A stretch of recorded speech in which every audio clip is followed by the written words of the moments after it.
Well, one of my favorite quotes is, "We'll only say what we understand. We'll only understand what we love."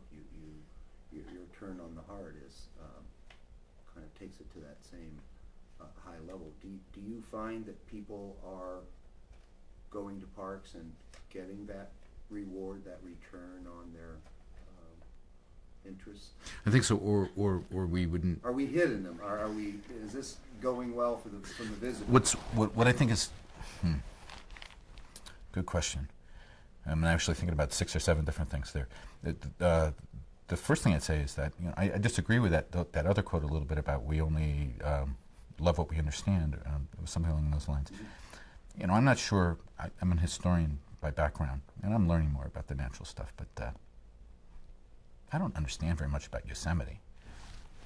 But I love Yosemite. I can sit in Yosemite on the edge of that valley and watch the sun disappear, and I can love it without understanding very much. I can connect to it in many ways. I don't think that burden of understanding is necessarily there. There's made a convert in me, this history nerd, the day I sat at Yosemite and watched the sun disappear from the valley. I can love the place. I was connected. My care was elevated. It's that care stuff. It's the love stuff that what Interp is about. Now, having said all of that, understanding is also important. And part of our challenges into the future, part of how we can strengthen our ability to raise those levels of care is by some of our partnerships. Working with educators and stuff, we can provide that experience, that epiphanal moment of care in the resource, or vicariously, via the internet and things about the resource, that educators aren't able to do. But the cool thing that educators can do is they are into the skill building, information, understanding kind of business because they have students, young students and older students. They have them for a longer period of time. That's why our partnerships with educators are so critical. We have what they need, and we don't get the sustained time to really work on significant understanding that educators have. So to get better at what we do, to get better at that reaching for the heart stuff, those partnerships are part of what needs to happen, part of what needs to go on.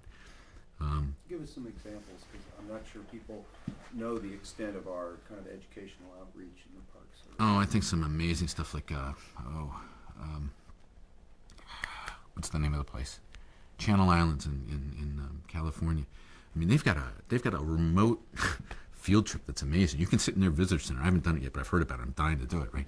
You can sit in their visitor center, and their divers go down, right, into these monstrous kelp beds, right, with the videos, in their masks there, and masks rigged up so that they can talk, and the visitor can sit in the in the auditorium and go, "What's that blue fish going by there, Ed?" And goes, "Well, it's it's a cod or something, whatever."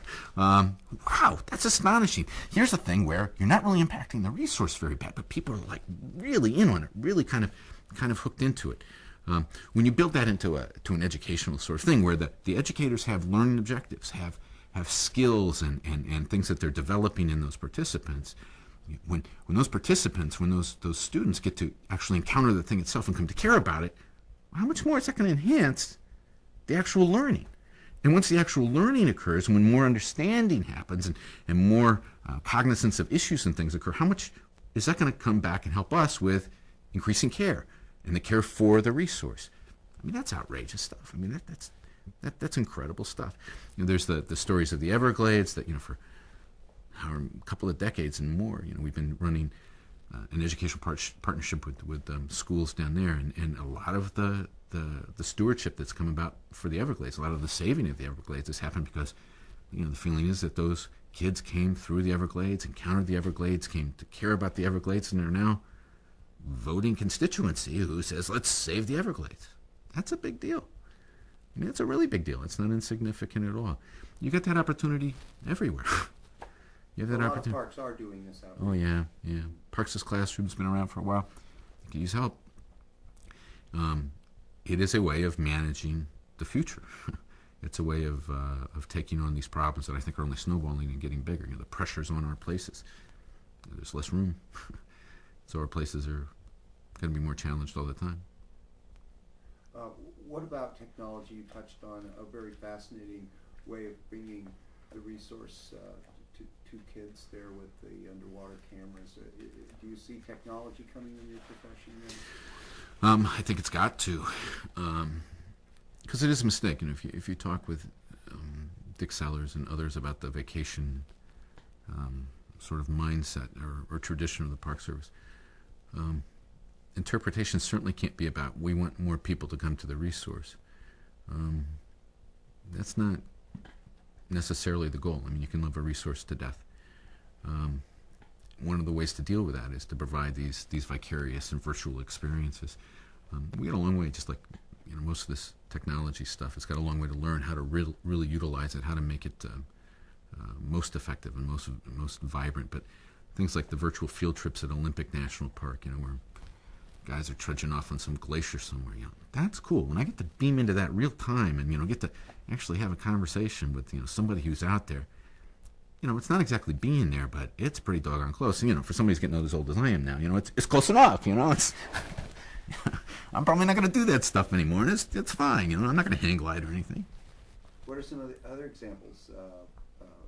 We actually might film at Olympic. That'd be interesting if we could. Yeah, Olympic does that. Channel Islands does that. There's actually a bunch of them, and I haven't stayed. I could, if we want to do some follow-up later. Hound you again. Yeah, I don't want to. I'll chase some of that stuff down. Let's, if I could, ask you what you would like to see in a film like this, so that it isn't just me asking you questions. What are some of the questions that you would in fact ask of yourself if you were making a film like this and trying to? Well, my question though there is, Tim, I don't know what the film is. Well, of course I don't. What do I want superintendents to know? Is that what you're telling me? I was going to say, if there's a message to the service itself, or people coming into the service, is more where I'm trying to aim the arrow. Okay. In other words, there are going to be a lot of people with long pedigrees in the Park Service at the conference, but the idea is to kind of face the 21st century and focus on where we're heading.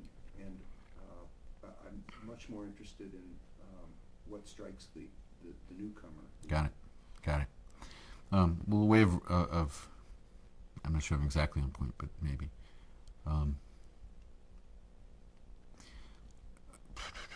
Our places are about much more than the physical. We have a tangible resource, which is critical, which is a vehicle to these other meanings that I'm talking about. But we don't always remember to manage the intangibles. We don't always remember that if the tangible and the intangible meanings that a resource has aren't linked together, that we're not doing the job. And this isn't something new and cockamamie. I mean, this comes right out of the Transcendentalists. If we go back to Abraham Lincoln and the Gettysburg Address, the Gettysburg Address was an interpretive program. Arguably the most important political speech in the country's history occurred on Gettysburg battlefield 5 months after the fight. It's Abraham Lincoln dedicating the cemetery and talking about what this ground means. And I can't quote it directly, though I should. My mother could have. He says more or less that people will not remember what we say or do here, but they'll never forget what happened here, what they did here. If I'm understanding Lincoln well, he's kind of saying that you could pave this place, turn it into a shopping mall, and it wouldn't change a jot, one iota, anything about the meanings of the sacrifice and the horror of combat and the pain and the loss and the honor and the cowardice and the bravery that occurred here, that transcends, that exists, those meanings, that intangible goes on. But of course, Abraham Lincoln wouldn't want us to pave that. He's dedicating a cemetery, for crying out loud. He goes on in his speech, the Gettysburg Address, to say that there's a vibrant reason for us coming to this place. It is for us, rather, to here dedicate ourselves to what they struggled for. The place is immediate and real. It's a place that connects us to their cause, to their sacrifice, to something larger than we are. Lincoln said the same kind of thing as a congressman when he went to Niagara Falls in 1848. He looked at Niagara Falls. He said, what a magnificent place. He's writing in his diaries. He goes, but it's just water falling over the rocks. When you look at it, when you think about it, it's just water. It's a physical thing going on. The amazing element of Niagara is its ability to conjure up the indefinite past. He sees the physical, the tangible, and he connects it to this intangible. It's the mesmerizing, hypnotizing nature of nature, literally. So, here's Lincoln, who's, a man of his times, it's transcendental sort of influence there, who can see, this cultural event, this cultural space, physical, tangible thing, and a natural, physical, tangible thing, and realize that alone they don't stand. That it's their meanings that they connect to is what gives them value. At the same time, without the physical, the meaning is almost inaccessible. We lose our platform, we lose our icon, we lose our way toward understanding or getting to or wrapping ourselves around that meaning. And so, boy, if I could talk to superintendents, and if I could talk to interpreters, and if I could talk to maintenance people, if I could talk to administrators and say, hey, it's not just the paper we're moving around here. It's the ideas and the values and the processes and the systems and the memories. We're managing those meanings. We're caring for those meanings just as much as we are for that pile of bricks and for that species. And if we forget that, we lose our power. I think we fall short. I think we will fail. So one of my favorites of Lincoln's is the mystic chords of memory. Yeah, great. Do you have other examples of those who have admonished us to kind of look to the past, look to our monuments, look to our sacrifices? I can find them. We'll do some follow-up on that stuff. It's not usually... It does seem the message, in a way, has been repeated, reminding us that we should pay attention to our past. Yeah. Surely the Park Services look to be the leader. How do you think we're doing as an agency?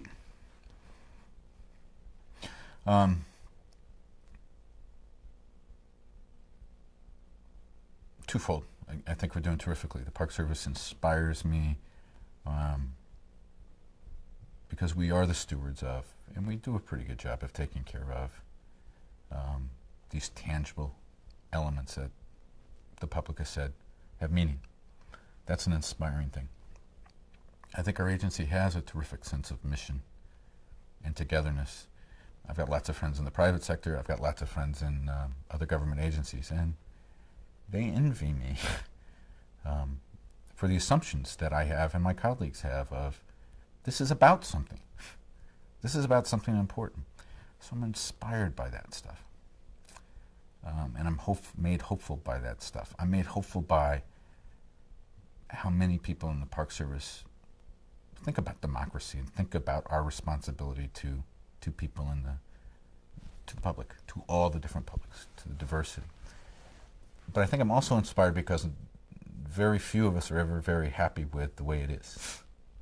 And maybe that's the best part of all. So when I'm asked the question of how are we doing, my real honest instinct is we should be doing better. But on the other hand, I'm pretty proud. And maybe that's the best place to be. Yeah, we should be doing better. It's a tough job. It's a really tough job. What we're trying to do is amazing. Of course we should be doing better. But I'm proud. I think, yeah, I'm proud. How did you get attracted to the Park Service, Dave? Interpreters change the world. They really do. They really do. I was 16 years old. My family moved from Chicago, Illinois to Rockville, Maryland. And I was a grumpy adolescent who hated the idea of having been taken away from my social group and into a brand new world. I hated it. My parents were not history buffs, but they ran into some old college friends who said, well, you should take that grumpy 16-year-old to Harper's Ferry because there's pretty mountains there and it's up National Park, so it's like watching PBS. It'll be good for him. So they did. And I walked into Harper's Ferry National Historical Park into what was then a blacksmith shop. And I saw a blacksmith, Arnold Schofield.